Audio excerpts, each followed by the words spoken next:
Hola y muchas gracias por seguir mi charla. Me gustaría empezar agradeciendo a los organizadores la oportunidad de estar aquí hoy y formar parte de este encuentro conjunto de la Sociedad Matemática Mexicana y la Real Sociedad Matemática Española. Y hoy vengo a hablar de, como indica el título, regularidad genérica en el problema del obstáculo fraccionario, pero más bien será una charla poco técnica.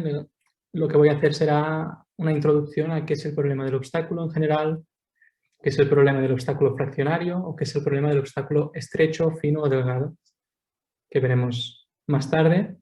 Y mi objetivo sería que quedara una pequeña idea sobre cuál es la teoría general, cuáles son los resultados principales que se conocen en cada uno de los problemas. Y en medio y al final voy a introducir un par de resultados recientes en esta dirección. Bien, empezamos. ¿Qué es el problema del obstáculo? El problema del obstáculo es un problema originalmente puesto variacionalmente, en el que tenemos un dominio, que decimos un dominio en Rn. Tenemos un obstáculo, phi, podemos suponer que es un obstáculo suave, diferenciable, todo lo que queramos. Normalmente asumiremos esta concavidad cuando estoy tocando mi solución U. Pero bueno, tenemos un dominio, un obstáculo, y después tenemos una energía o un operador elíptico asociado. Por ejemplo, podemos pensar ahora en un laplaciano, menos laplaciano, y el problema del obstáculo consiste en minimizar la energía entre todas las funciones con un valor de frontera fijado, todas las funciones que se encuentran encima del obstáculo. Si no hubiera obstáculo, simplemente minimizar una energía, por ejemplo, la energía de Dirichlet daría funciones armónicas, y con un obstáculo lo que estamos encontrando es, digamos, la menor función superarmónica que se encuentra por encima del obstáculo, suponiendo que el operador es el laplaciano. Este problema con energía, variacionalmente, tiene asociadas unas ecuaciones de Euler-Lagrange, que podemos ver aquí. Simplemente estamos buscando una función U que esté encima del obstáculo. Siempre que uno esté tocando el obstáculo, será armónica. Si pensamos L como el laplaciano, será armónica porque podemos hacer variaciones pequeñas hacia arriba y hacia abajo. Y cuando esté tocando el obstáculo en general, o en general en cualquier punto, siempre puedo hacer variaciones hacia arriba para tener un competidor que todavía está encima del obstáculo. Entonces, U siempre es superarmónica. Estas tres ecuaciones son las ecuaciones de Euler-Lagrange, que junto con el valor de frontera fijan la solución del problema. Alternativamente, podemos restar el obstáculo, suponiendo que tiene laplaciano 1 o menos 1, y tenemos un problema no lineal de esta forma, donde estamos buscando una función U, cuyo laplaciano depende no linealmente de U, que es la función característica del conjunto donde U es positiva. A esto se le llama el problema del obstáculo clásico, y es un problema que se categoriza como un problema de frontera libre. Se dice un problema de frontera libre porque la solución U es una incógnita del problema, pero en particular una incógnita del problema es en qué conjunto U está tocando con el obstáculo y en qué conjunto no está tocando con el obstáculo. El conjunto donde U y el obstáculo coinciden, que podemos ver aquí, encima de la línea roja, se llama conjunto de contacto, contact set, y su frontera es lo que se llama frontera libre. Se llama frontera libre porque a priori no sabemos qué forma será, dónde será, en principio no tiene ningún motivo para ser siquiera regular o suave. Entonces, una incógnita del problema es saber cuál es la regularidad de U, y otra incógnita del problema es saber cuál es la regularidad de la frontera libre. Y, of course, podemos modificar el operador L y poner otros operadores y veremos qué sucede más adelante. Este es el problema del obstáculo clásico cuando L es el laplaciano. ¿Qué tipo de resultados esperamos? ¿Cuál es el comportamiento que se espera en este tipo de casos? ¿Qué esperamos de la frontera libre? Aquí tenemos un pequeño resumen de qué se sabe en el obstáculo clásico, que es cuando L es el menos el laplaciano. Este es un problema que ya se puso en los años 50 y 60, se empezó a estudiar entonces. Y lo primero que se observa es que las soluciones, si no hubiera obstáculo, serían funciones armónicas, por tanto las soluciones son tan regulares como queramos, pero si hay obstáculo, las soluciones son simplemente C11.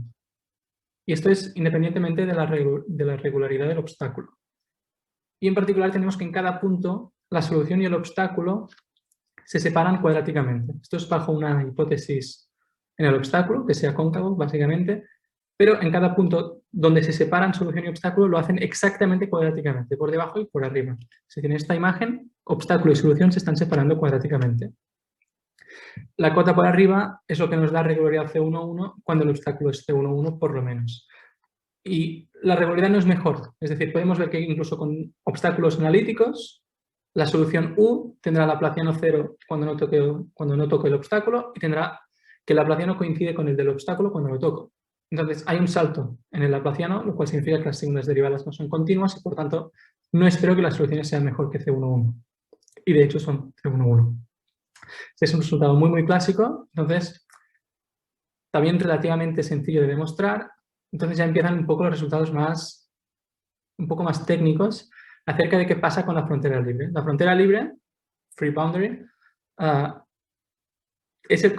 como he dicho antes, es la frontera del conjunto donde coinciden solución y obstáculo.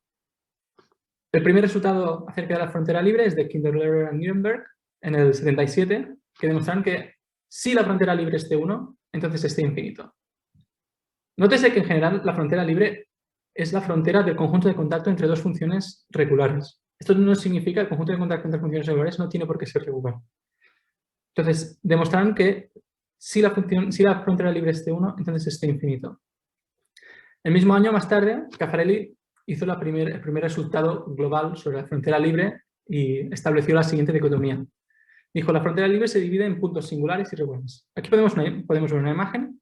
El conjunto gris es el conjunto de contacto, su frontera es la frontera libre del problema, que esto podría ser perfectamente el conjunto de contacto entre una solución y un obstáculo. Definió los puntos singulares como aquellos puntos en la frontera libre donde el conjunto de contacto tiene densidad cero. Por ejemplo, esto sería un punto singular. Y puntos regulares serán el complementario. Y demostró que el conjunto de puntos regulares, aquellos que no tienen densidad cero, es un conjunto C1, es un conjunto abierto dentro de la frontera libre, y es C1. Y por tanto, por el resultado previo es C infinito. Entonces, esta imagen tiene sentido. Los puntos regulares esperaríamos que fueran estos, y son diferenciables, C infinito. Y estos serían los puntos singulares. Este es el primer resultado general sobre clasificación de puntos de la frontera libre para el problema del obstáculo. En el caso del obstáculo clásico. Vale, este es el tipo de resultado que esperamos en estos problemas. Ahora, dejadme que cambie un poco el problema que estamos tratando. Y es, antes teníamos la energía de Dirichlet, teníamos como operador el laplaciano, ahora podemos considerar energías fraccionarias o el laplaciano fraccionario. El laplaciano fraccionario, como seguro que sabéis, ha estado muy de moda en los últimos años, especialmente desde finales de los 90 a principios de los 2000, porque se empezó a utilizar en la industria y en finanzas para activamente modelando los procesos de Levy. En particular se usa para determinar los precios de opciones americanas, para modelar la evolución de los precios de opciones americanas, y es porque es el problema de parada óptima, optimal stopping, para procesos de Levy. Y también aparece en física como el problema del obstáculo con el laplaciano fraccionario, aparece en física como soluciones de minimización de energías de interacción entre partículas cuyo potencial es más o menos singular que el potencial newtoniano. Si uno pone el potencial newtoniano, uno obtiene el laplaciano clásico, el problema del obstáculo clásico. Para mí el laplaciano fraccionario será esto, que es la generalización del laplaciano para potencias fraccionarias entendido desde el punto de vista de Fourier, es decir, el símbolo de Fourier de este operador es el símbolo de Fourier del laplaciano a la potencia s, con s entre 0 y 1. Y este creo que es el único momento en la charla en el que voy a escribir el laplaciano fraccionario de esta manera, y a partir de ahora solamente voy a utilizar sus propiedades y básicamente las propiedades conocidas que sabemos del operador. Y como he dicho, el laplaciano fraccionario está muy de moda porque es el generador infinitesimal de procesos de Levy estables, que básicamente son procesos estocásticos que generalizan el movimiento browniano para permitir que haya saltos. Entonces vamos a tratar el problema del obstáculo con este operador, L en lugar de laplaciano. Es decir, en las ecuaciones anteriores podemos cambiar L por menos el laplaciano fraccionario y la ecuación será la misma. Simplemente la condición de frontera ahora no será una condición de frontera, se tiene que poner fuera de todo el dominio de definición. Pero el problema se puede poner igualmente. Ahora que he introducido el laplaciano fraccionario, dejadme que introduzca a un otro problema que se llama el problema del obstáculo fino. Después los voy a relacionar entre ellos. El problema del obstáculo fino diríamos que es otro problema clásico de frontera libre. Y en este caso simplemente es el mismo que el problema del obstáculo clásico, excepto que el obstáculo ahora, en lugar de estar puesto en un dominio de Rn, va a estar puesto en un dominio de codimensión 1 con respecto al dominio donde vive la función. En este caso vamos a coger un dominio omega en Rn más 1 y vamos a poner un obstáculo en una variedad n-dimensional, es decir, de codimensión 1, que por simplicidad vamos a asumir que es simplemente fijando la última coordenada a 0.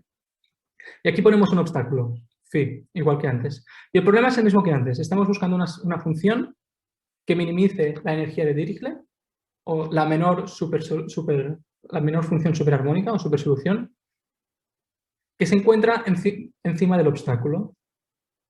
Y nos damos cuenta que las ecuaciones de Euler-Lagrange que obtenemos son las mismas que antes.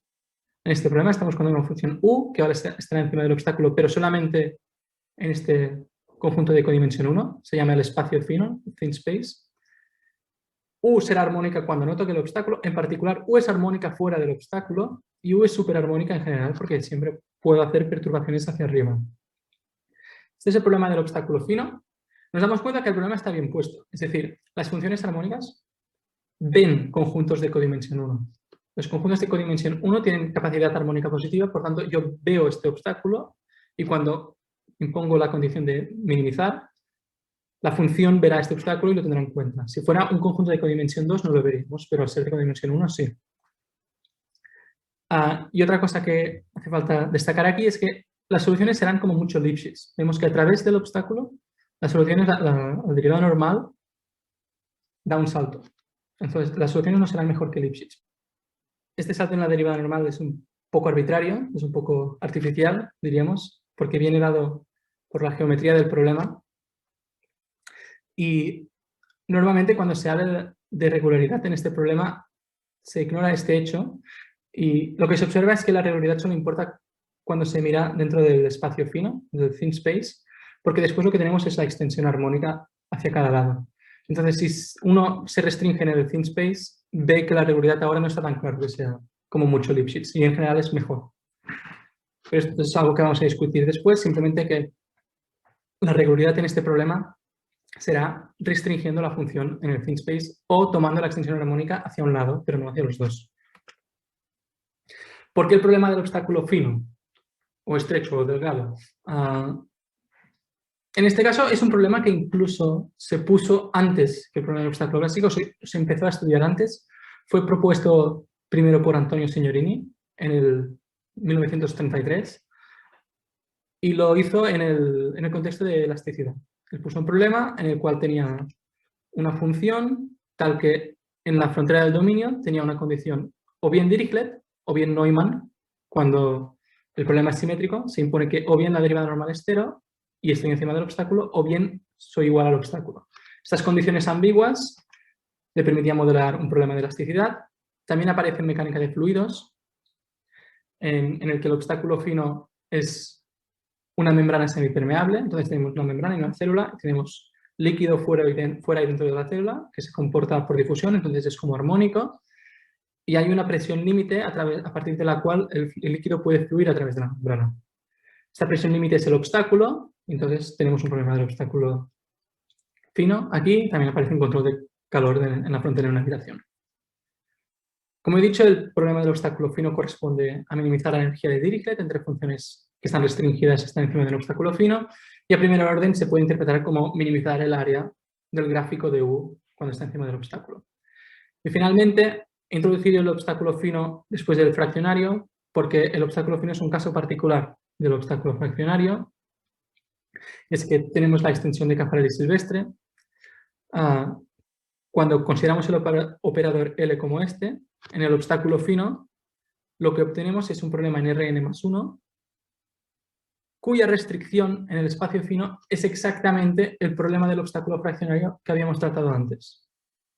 Por ejemplo, cuando S es un medio, tenemos el problema del obstáculo fraccionario en Rn con S un medio, que es de orden 1.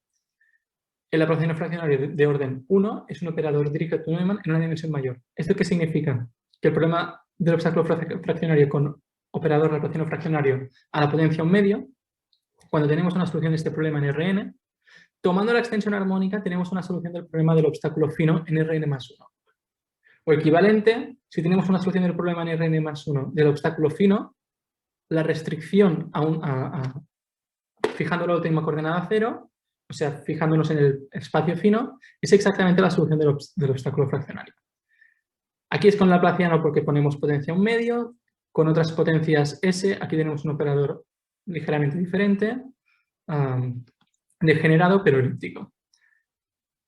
Y lo que vengo a decir es que estudiar el problema del obstáculo fino y el obstáculo fraccionario es equivalente. Y por tanto, me voy a centrar sobre todo en el estudio del obstáculo fino porque es más local y es más fácil de entender. Este es el motivo por el cual no voy a hablar del Laplaciano fraccionario a menudo durante esta charla, pero quizá aparece a veces. Los resultados que menciono para el obstáculo fino se corresponden a los resultados para el obstáculo fraccionario con potencia 1 medio, y todos tienen un análogo con otras potencias.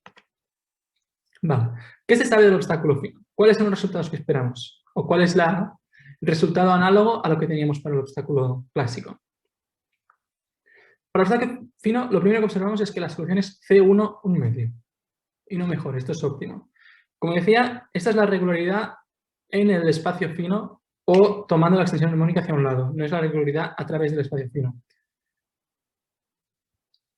Y además tenemos una clasificación también de los puntos de la frontera libre. Tenemos dos tipos de puntos en la frontera libre. Tenemos los puntos regulares y los puntos no regulares o degenerados. Los puntos regulares se definen como aquellos puntos en los que la solución se separa del obstáculo con la potencia óptima, es decir, si estamos 1 1 medio, la potencia óptima es 3 medios. Esto es equivalente a lo que teníamos en todos los puntos de la frontera libre en el problema del obstáculo clásico. Aquí solo lo tenemos en los puntos regulares. Y después tenemos el resto de puntos degenerados o no regulares en los cuales la solución se separa del obstáculo cuadráticamente o más rápido. Es decir, aquí hay un gap. Además, el conjunto de puntos regulares satisface que es abierto y es C1 alfa en la frontera libre. Después se demostró que es infinito.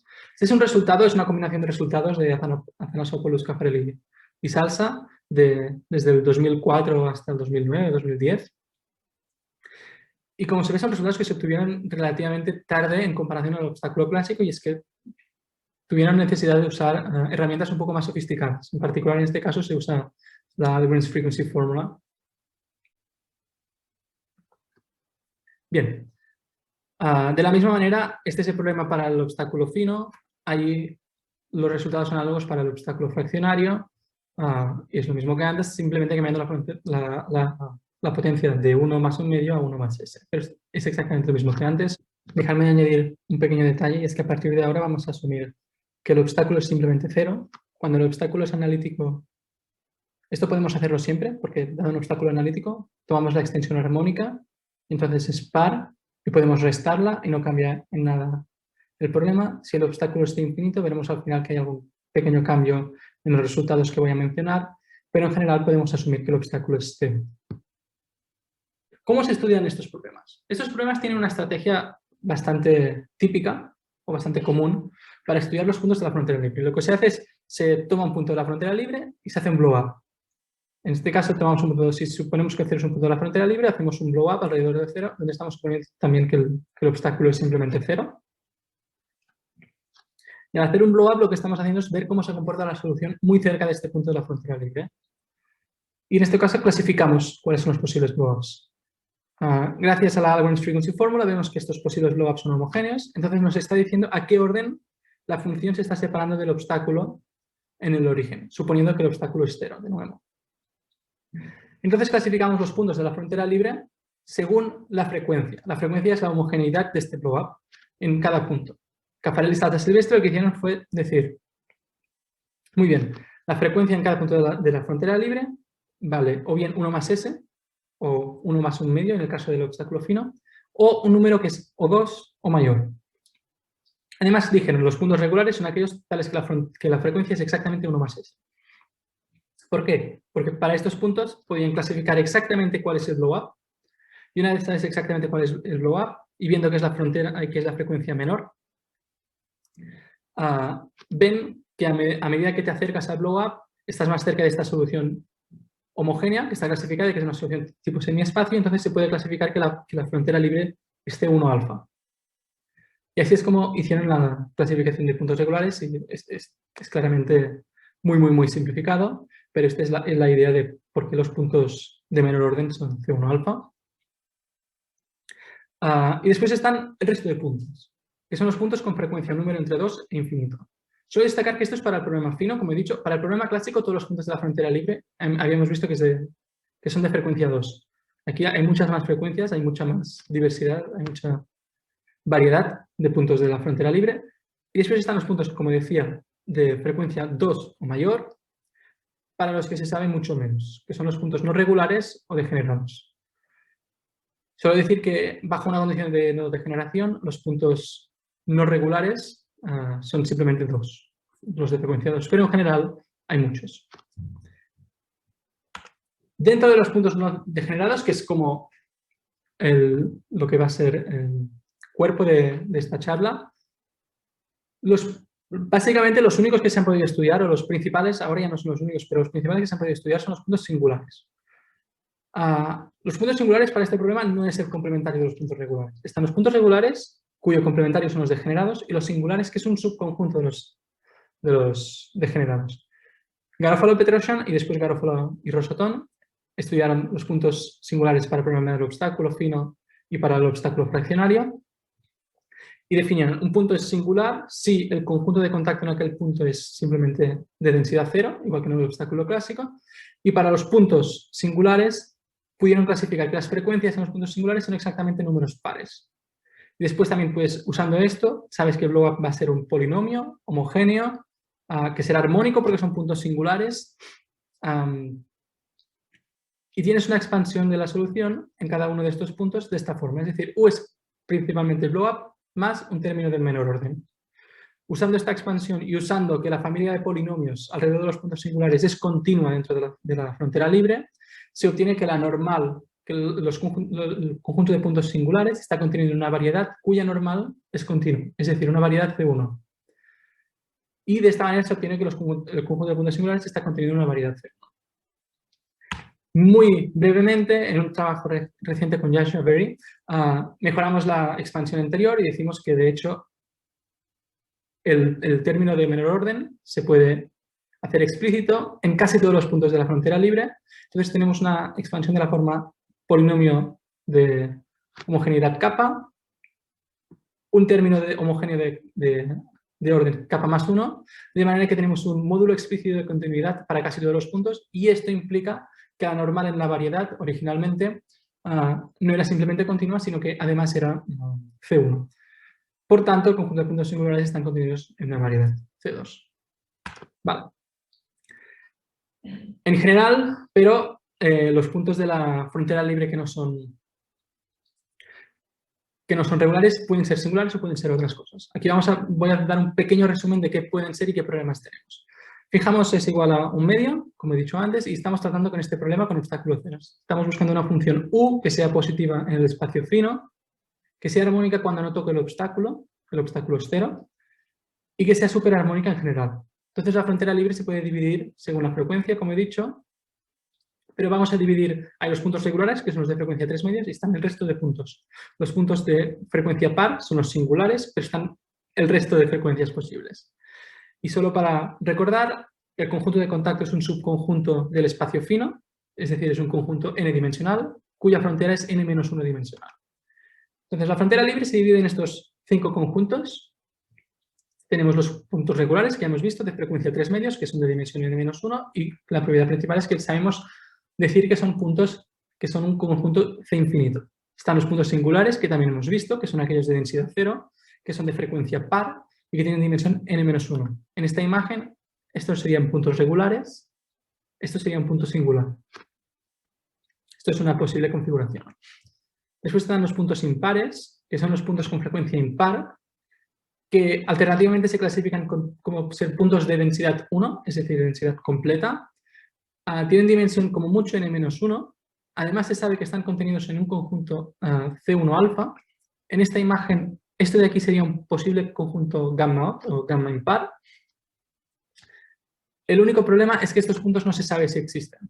No sabemos descartar que no existan, sabemos clasificarlos, pero no sabemos si existen. No hay un ejemplo de un punto gamma. Después está gamma half, que son puntos muy parecidos a los puntos regulares. Es básicamente un punto regular más una frecuencia par, es decir, 1 más 1 medio más 2m. Que estos tampoco sabemos mucho, pero sabemos que pueden comportarse igual que un punto regular. Y la clave aquí es que pueden comportarse como un punto regular. Entonces, en esta imagen, todo esto de aquí podrían ser puntos gamma half. En general, pueden ser conjuntos de infinito. Sabemos construir conjuntos de infinito tal que son todos pertenecientes a gamma half. Todos, por ejemplo, tienen homogeneidad 7 medios, pero no sabemos demostrar que son de infinito. Es decir, podría ser que no lo fueran. No sabemos más. Y después están los gamma star, que son el resto de frecuencias posibles entre 2 e infinito, que no sabemos si existen o no existen, pero sabemos que si existen tienen como mucho dimensión n-2. En esta imagen esto podría ser un punto en gamma estrella. Entonces vemos que para el problema del obstáculo fino, o para el problema del obstáculo fraccionario, tenemos una clasificación un poco menos satisfactoria que en el problema clásico. En el problema clásico teníamos puntos regulares y singulares, y cada uno sabíamos decir algo. Aquí tenemos puntos regulares y tenemos después 4 otros tipos de punto, de los cuales no sabemos decir mucho, que pueden tener el mismo tamaño que los puntos regulares. Entonces podemos decir, bueno, en gamma estrella no sabemos nada, pero de estos 3 no sabemos decir mucho. Entonces nos gustaría algún tipo de resultado que nos dijera, muy bien, hay los puntos regulares, pero los puntos regulares son mejores que el resto por algún motivo. Aquí no hay ningún motivo aparente por el cual son mejores, excepto de que sabemos demostrar que son infinitos, pero eso no significa que no puedan ser los otros.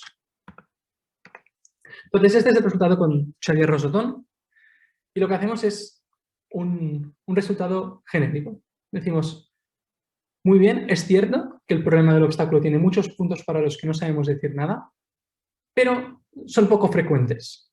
Es decir, para casi todas las soluciones, el problema del obstáculo fino, los puntos regulares son la mayoría de la free boundary. Es decir, el conjunto degenerado de puntos de la free boundary es n-2 dimensional para casi toda solución. Hay casos en los que no, sabemos construir casos en los que no es cierto, pero para casi toda solución es cierto.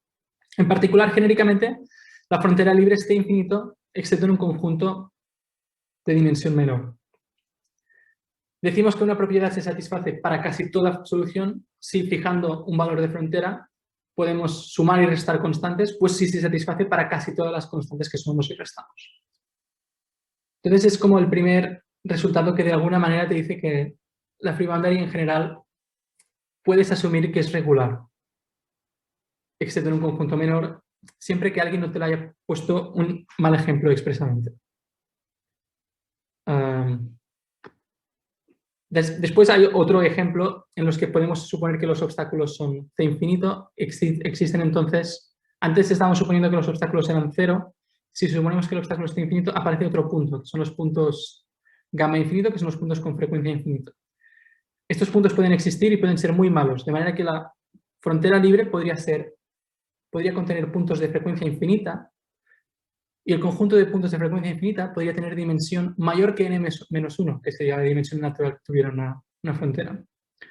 Esos puntos que son muy artificiales y son... Lo que demostramos con Xavier-Rossotón es que son muy infrecuentes. Es decir, si tú encuentras alguna vez un punto de frecuencia infinito, es que alguien te ha dado una solución expresamente para que tuviera aquel punto. Lo que demostramos es que para casi toda solución, el conjunto de puntos en gamma infinito es básicamente 0, o sea, no hay, está vacío. No es que sea menor, es que está vacío. Y además demostramos un poco más, es que no es para solo casi toda solución, es que el conjunto de lambdas o de alturas para las cuales podría haber alguno es de dimensión de Minkowski 0. Entonces son muy infrecuentes. Esto de aquí podría ser una imagen. Esto es la misma tabla que antes, añadiendo los puntos de frecuencia infinito para estos casos particulares. Y esto podría ser una imagen de que podría ser un conjunto de contacto. Esta imagen no sabemos descartar que no puede ser así. Es decir, esta imagen podría ser el conjunto de contacto del problema del obstáculo fino, pero no sabemos descartarlo. Lo que decimos es que esta imagen es muy, muy infrecuente. Esto podría ser, por ejemplo, un conjunto de contacto con frontera libre de orden infinito. Y ya para acabar, decir que todo lo mismo que he dicho para el problema del obstáculo fino, se traslada al problema del obstáculo fino parabólico. Y entonces lo que demostramos es que las soluciones tienen frontera libre regular para casi todo tiempo. Es decir, lo mismo que hemos dicho antes se traslada directamente al parabólico, que sería, por ejemplo, el caso de las membranas semipermeables, que he dicho antes que las membranas semipermeables tienen una aplicación, pero los fluidos se mueven en el tiempo. Entonces, en las membranas semipermeables tenemos el problema fino, que también se llama problema de Signorini, parabólico. Entonces, lo que demostramos es que dada una solución, para casi todo tiempo, el conjunto de contacto tiene que los puntos que no son regulares son de dimensión menor. Y hasta aquí mi charla. Muchas gracias.